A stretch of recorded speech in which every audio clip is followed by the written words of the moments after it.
Maftunkor O'zbekiston ijodiy guruhimiz bilan siz aziz sayohatsevar yurtdoshlarga ona vatanimizning eng so'lim tabiiy manzillarini ko'rsatishda davom etamiz.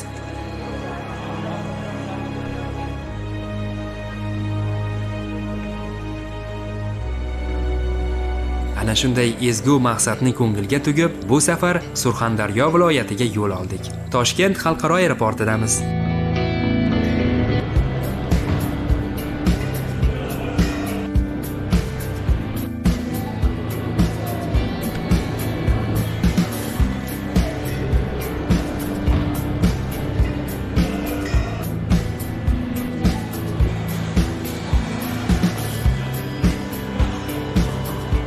Chiptalarimizni rasmiylashtirdik. Tekshiruvdan o'tdik. Ketdikmi Surxondaryoga? Ketdik. Hozir uchamiz.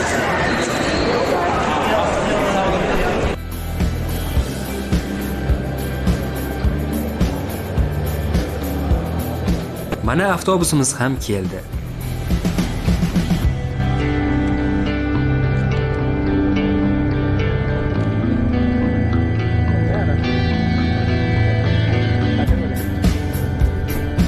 Yo'lovchilarga qo'shilib samolyotga chiqyapmiz. Kimlardir sayohat, kimlardir diydor, kimlardir biron tashvish va yo muammosi bilan yo'lga chiqqan.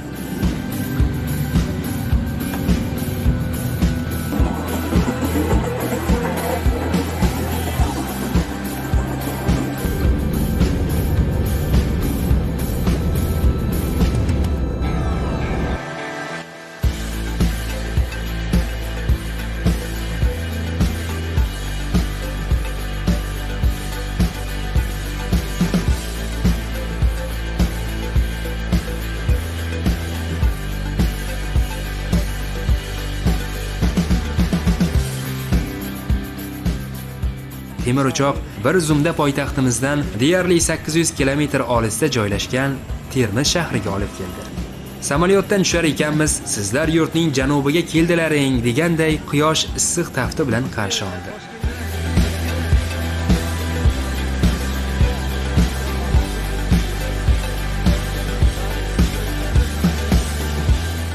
Birdam yuzlarimiz burishib, ko'zlarimiz qamashdi. Xiyol o'tmay bunga ham moslashib ketdik.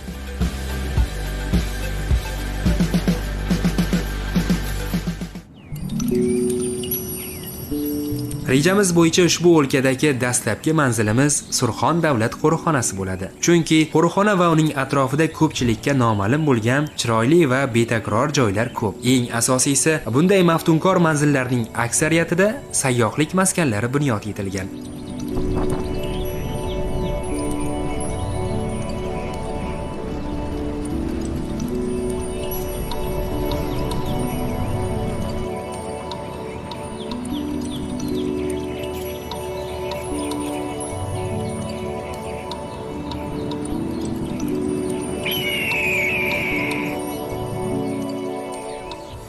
Qo'riqxona xodimlari bilan birga Sherobod tumani tomon yo'lga tushdik.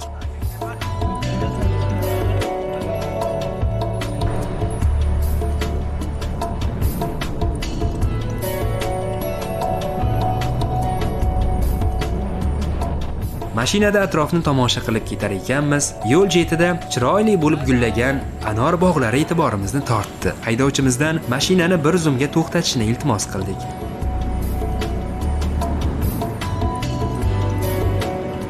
Mana biz eshitgan, bir ko'rishga intiq bo'lgan anorzor bog'lar.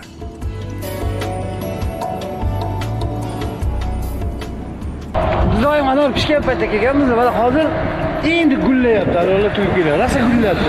Qarang. Ko'milmas ekan mana bu yerda. O'zi issiq o'lka. Toshkentlardan 1 oy, 1,5 oy farq qiladi.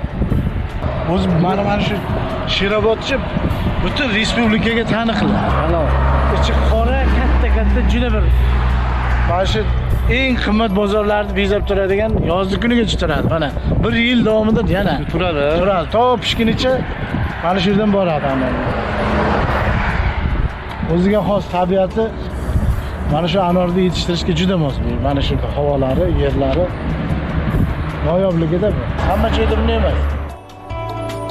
Ma'lumotlarga ko'ra, mamlakatimizda 20 ming gektarga yaqin anorzor bog' mavjud bo'lsa, uning deyarli teng yarmi Surxondaryo viloyati hissasiga to'g'ri keladi. Anorni yoshlik mevasi deyishadi. Sababi uning tarkibida antioksidantlar miqdorining ko'pligi bilan bog'liq. Ushbu moddalar organizmdagi qarish jarayonini sekinlashtiradi. Sherobod anorlarning esa bunday shifobaxsh xususiyatlari juda yuqori.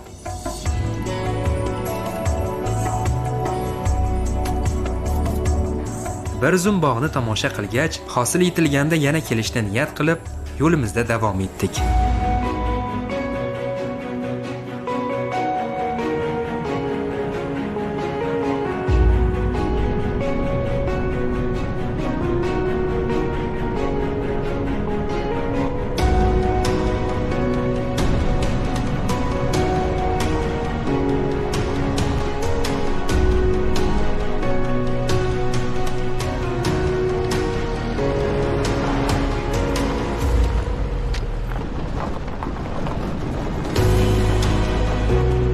Chamasi 2-3 soatlar yo'l yurib, qo'riqxonaning xatak bo'limiga yetib keldik.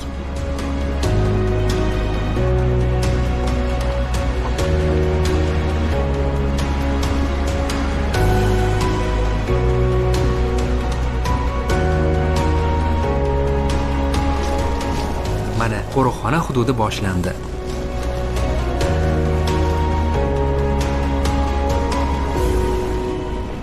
Atrofimizdagi gullab, yashnab turgan o'simlik va dov-daraxtlar fikrimizni tasdiqlagandek shamolda tebranadi.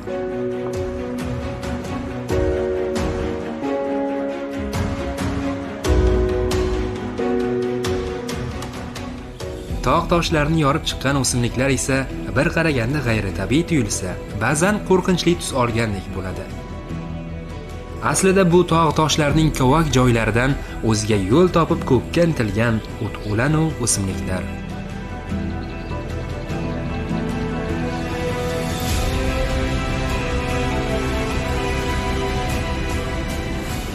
Surxon qo'riqxonasi Qizil kitobga kiritilgan yovvoyi tog' echkisi Morxur bilan mashhur.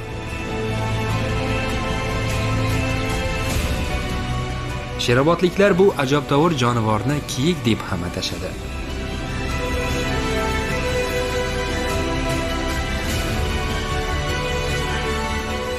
Vo ajabo, xatak bo'limiga kirib 5-10 daqiqa yurmasimizdan yonimizdagi tog'da biz ko'rishni istagan o'sha morxurlar chiqib qoldi.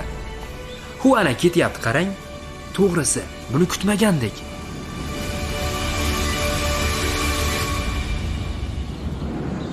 Morxurlarni mana gala-galasini uchratyapmiz mana.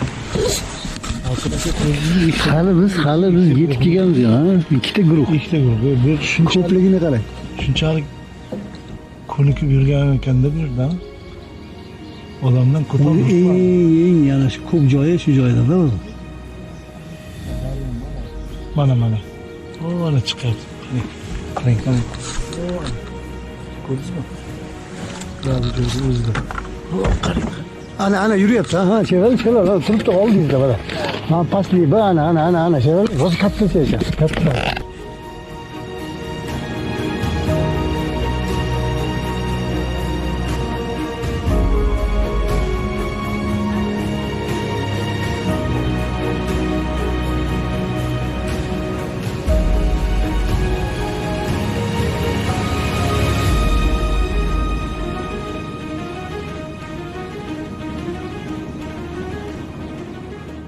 Bu ehtiyotkor jonivorlar tez ko'rinish bergan bo'lsa-da, bizni ko'p ham siylamadi. O'zlariga do'st bilguvchi qo'riqxona xodimlari orasida begona insonlarni ko'rishgach, darhol qochib qolishdi. Biz ham biroz mashinada yurdik-da, keyin bu jonivorlarni cho'chitib yubormaslik uchun piyoda ketadigan bo'ldik.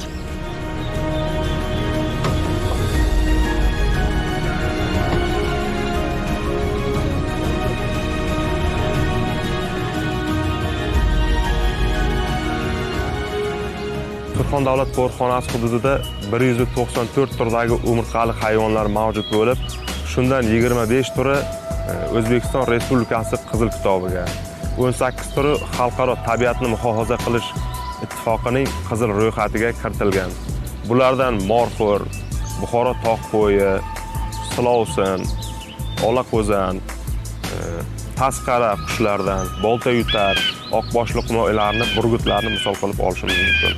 O'simlik dunyosiga keladigan bo'lsak, qo'riqxona hududida qariyb 8-7 turdagi o'simlik uchrashi aniqlangan bo'lib, shundan 47 turi O'zbekiston Respublikasi Qizil kitobiga kiritilgan.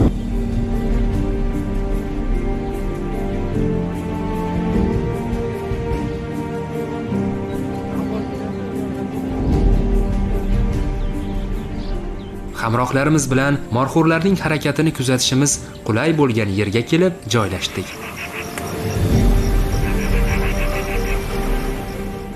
Mana biz hozirgina Surxon davlat qo'riqxonasining xatak bo'limiga yetib keldik. Hozir biz Bog'lidaradamiz.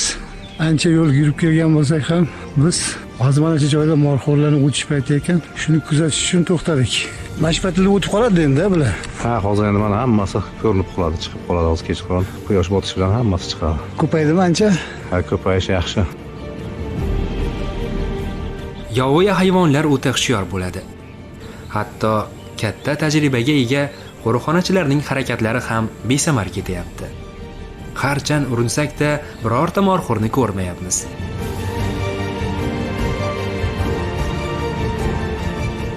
Boyaga ko'rinyaptimi?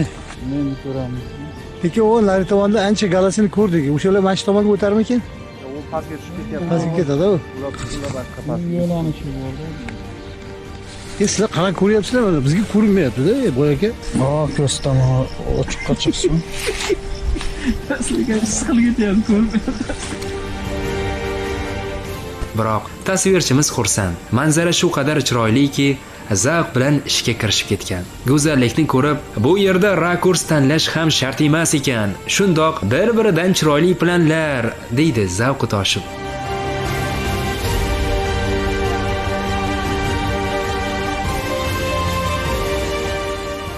Surxon davlat qo'riqxonasini o'zini tabiati bilan, o'zining o'simlik dunyosi, hayvonot dunyosi bilan boshqa qo'riqxonadan ajralib turadi. Ko'ktang tog' tizmasida joylashgan Surxondaryo viloyatida yagona bo'lgan bitta qo'riqxona hisoblanadi. Bu yerda hozir o'simlik dunyomiz 8-7 turni tashkil qiladi. Shundan 47 tasi Qizil kitobga kiritilgan. Bugungi kunda ilmiy xodimlarimiz tomonidan o'simlik dunyosining kadastrini yuritib boryapti. Termiz davlat universiteti olimlari oladigan bo'lsa, keyin Fanlar akademiyasidan kelib, mana botanika institutidan kelib, zoologiya institutlari bilan biz o'zaro shartnoma qilib, bular bilan ilmiy hamkorlikni yo'lga qo'yganmiz. Bu yerdagi har bitta o'simlik bu tabiatda hali biz bilmagan, bizda olimlarimiz bilmagan o'simlikdan chiqyapti bu yerda. Turlarigacha topyapmiz. Hozir qo'riqxonalarimizda mana shu o'simlik dunyomizdagi mana shu to'liq kadastrlarni shu ilmiy xodimlarimiz, shu olimlar bilan birgalikda unga qo'shib hayvonot dunyosini sanoqlarini ham oldik.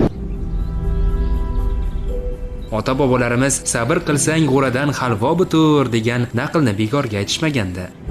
Mana shuncha kutganimiz bekor ketmadi. Tog' egalar bo'lgan mag'rur morxo'rlar birin-ketin ko'zga tashlanyapti.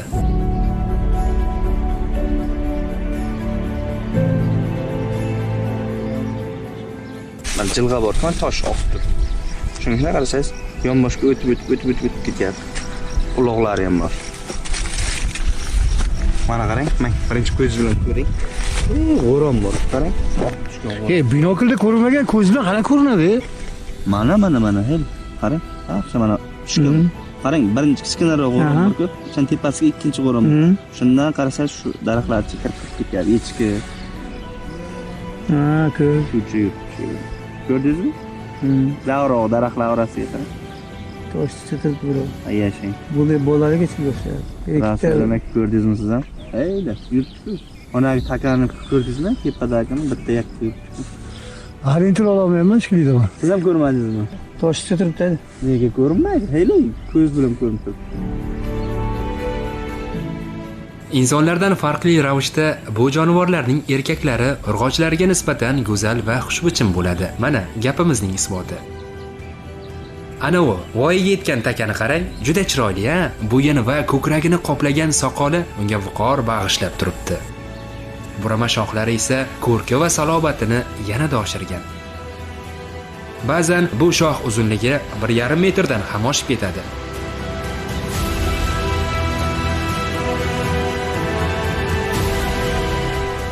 Endi sal o'ngroqqa e'tibor qiling. Taxminan 20-30 sm uzunlikdagi mayda shoxli, jussasi ham kichikroq urg'ochlar yuribdi. Yovvoyi tabiatda biror jonivorni uzoq vaqt kuzatib o'tirish qiyin albatta. Ular salgina xavf sezishsa, hatto katta yalanglikda bo'lishsa ham darhol yashirinishi uchun qulay joy topa olishadi.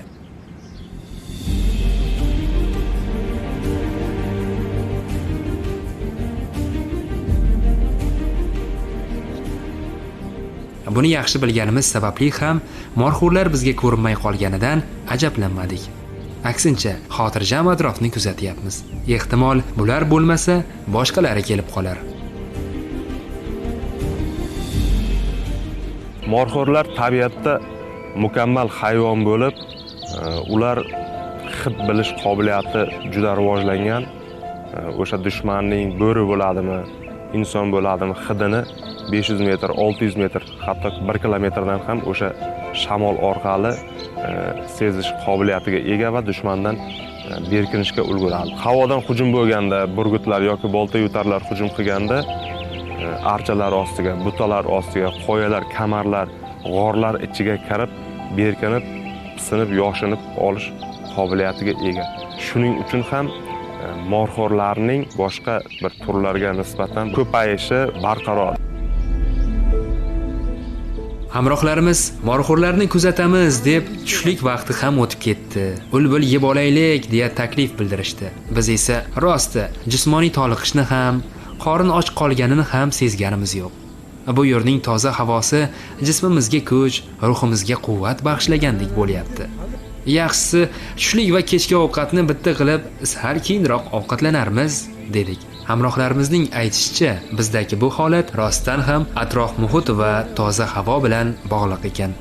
Ya'ni inson organizmi uchun eng qulay sharoit bu havo haroratining 20-22 darajada iliq bo'lishi, namlik esa 40-60% ga tengligi va atmosfera havosining ionlar bilan boyitilgan bo'lishidir. Bu yerdagi o'simliklar, buta-yu daraxtlar o'zining ana shu vazifasini ortig'i bilan bajarmoqda.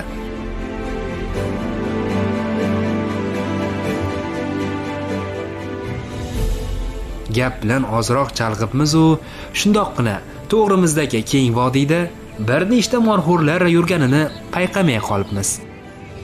4-5 ta jonivor qoyalarda erkin o'tlab yuribdi. Qayerdan chiqishdi, qachon kelishdi, hech kim ko'rmabdi. Bu jonivorlarning rangi tabiat bilan uyg'unlashib ketganligi uchun ham harakatlanganda ko'zga tashlanmaydi.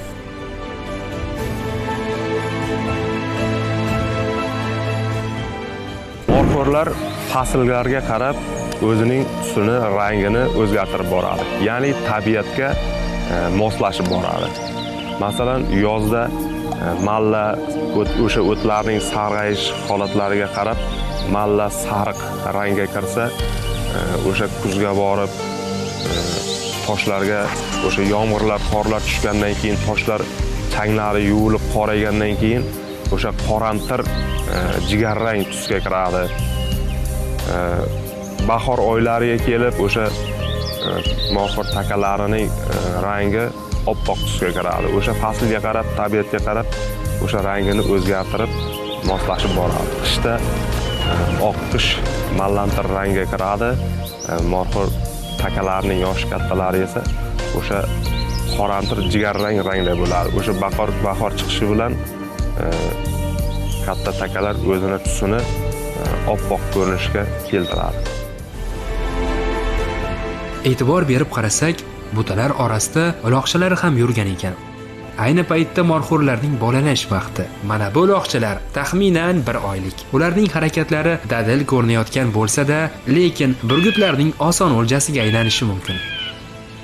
Shu sababdan ham urg'ochilari bolalarini daraxtlar qalin joylardan yoki qoyalarga yaqin yerlarda olib yuribdi. Biron xavf paydo bo'lsa, onasi ishora beradi, uloqchalar esa o'zlarini panaga urishadi. Hamrohlarimizning aytishicha, yosh kiyikchalar 3-4 oylik bo'lgunicha yirtqich burgutlar xavf solishi mumkin ekan. Morxo'rlar o'rchish mavsumi noyabr oyining 10-dan boshlanib to o'sha dekabr oyining oxirlarigacha davom etadi. Bolalash davri esa o'sha o'tish davridan 5 oy o'tib, aprel oyining 10-dan toki may oyining oxirlarigacha bolalash davri hisoblanadi. Xatak bo'limi qo'riqxonadagi morxo'rlar eng ko'p bolalaydigan hudud hisoblanadi. Chunki bu yerda g'orlar, qoyalarda o'yiq joylar ko'pligi sababli ular uloqchalarni bemalol yashira olishadi.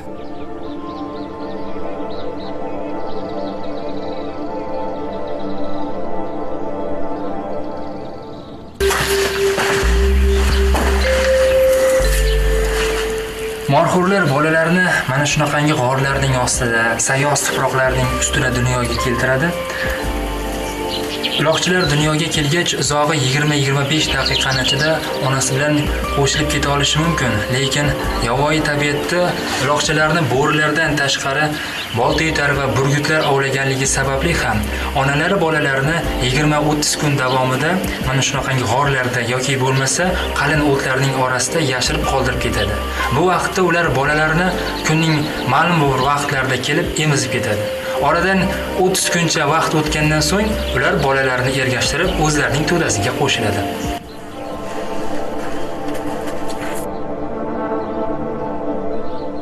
Morxo'rlarni nimadir cho'chitdi shekilli shiddat bilan yugurib qochib qolishdi. Qo'riqxonachi do'stlarimiz shu payt o'ylamang, nasib qilsa yana ko'ramiz. Bizning morxo'rlar hali biror marta pand berishmagan. Qidirib kelsak, albatta ko'rinish beradi, dedi. Aytganlaridek sal turib yana uzoq-uzoqlardagi qoyatoshlarda morxo'rlar ko'zga tashlandi. Lekin ularni ilg'ab olish qiyin. Tasvirlarimiz sifati yaxshi emas. Birozdan so'ng shu holat ham yo'qoldi. Morxo'rlar asosan daraxt va butalarning barglari bilan oziqlanadi. Bahorda endi chiqqan yashil yumshoq o'tlar bilan oziqlanadi. Qishda esa zarafshon archasi barglari bilan ko'proq oziqlanadi. Mahalliy hamrohlarimiz boshpanamizga yaqin joyda ularning suv ichadigan joyi bor. O'sha yerga boraylik, deyishdi. Ortlaridan ergashdik.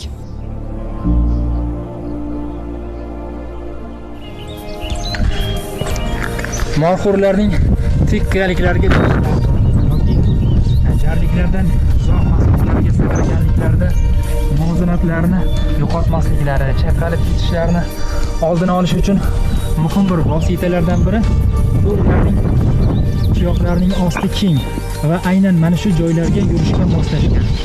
Shuning uchun ham ular umrlari davomida juda kamdan kam hollarda mana shunaqangi xavfli tek jarliklardan yiqilib nobud bo'lishadi. Mana biz hozir morxo'rni haqiqiy va ilmini topdik. Mana qarang. Yangi mana. Axlatlari mana shu joyda. Bolalar shu joyda, bolasini shu joyda yashirib, o'zi mana shu g'orlarga yashirib chiqib ketar ekan. Mana atrofida o't bilan qoplanganda bu joyda morxo'r kirganini ham bilmaysiz. Mana shu joyga bolasini qo'yib chiqib ketar ekan, shunaqami? Mana tog' qoyasini tagida mana ekan kichkina g'orcha. Mana. Axlatlari. Bir kun oldingina kelgan a? Mana shu olammi? Yo'q. Xina. Mana. Morxo'rga juda ham maligi bolasiga qulay ekanda, juda salqingina. Necha kun bo'lsa ham shu yerda yotadi? To'liq olmaydi-da burgut. Burgut ishlasa ko'ra olmaydi. Manzilga kelib, panaroq joyda joylashdik. Hammaning diqqati atrofdagi cho'qqilarda. Morxo'rlarni 10 yillab kuzatib, ularni har bir harakatini yodlab olgan qo'riqxona xodimlari aytganidek bo'ldi. Avvaliga 2-3 tasi ko'rinish berdi, ortidan yana 5-6 tasi, keyin esa to'daning qolgan a'zolari qoyalar orasidan chiqib kelyapti. Morxo'r urg'ochilarining vazni 25-30 kg, takalari esa 80-90 kg vaznda bo'lishiga qaramay, ular odatiy kundalik harakatlari davomida o'zlarining kuchli oyoqlari bilan mana shu kabi tik qoyalarga 2,5-3 metr uzunlikka yoki balandlikka chiqib keta oladi. Ba'zan yirtqichlar taqibidan qochishda esa mana bu ko'rib turganingizdek baland tik qoyalarga ham chiqa oladi va tusha oladi. Imkon qadar shovqin chiqarmay jonivorlar suv ichadigan joyga yaqinlashamiz, ammo suruv tog' toshlari orasida to'xtab qoldi. Ular qandaydir ichki hissiyot bilan bizni sezib ulgurishdi va tepada turgancha kuzata boshladi. So'ngra suruv qayta tepaga ko'tarilib, qoyalar bo'ylab boshqa suvloq tomon yo'l olishdi. Hafsalamiz pir bo'lib ortga qaytishga chog'landik. Lekin hamrohlarimizdan biri biroz muddat atrofni kuzatib turdi-da, sal nariga boraylikchi deb yo'l boshladi.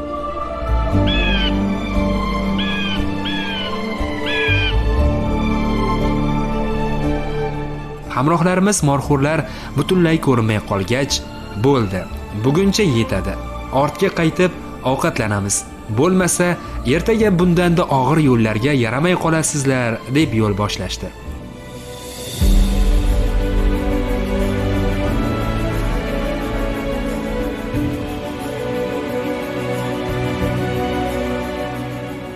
Boshpanamizga keldik. Barchamiz bir dasturxon atrofida ovqatlandik.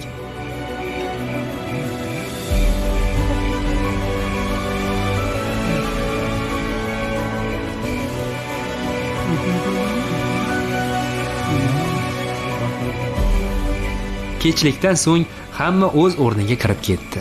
Ertaga tongdan morxo'rlar kuzatuvini davom ettiramiz.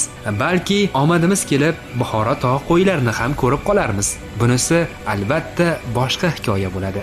Qiziqsangiz, keyingi dasturimizni ham kuzatishni unutmang.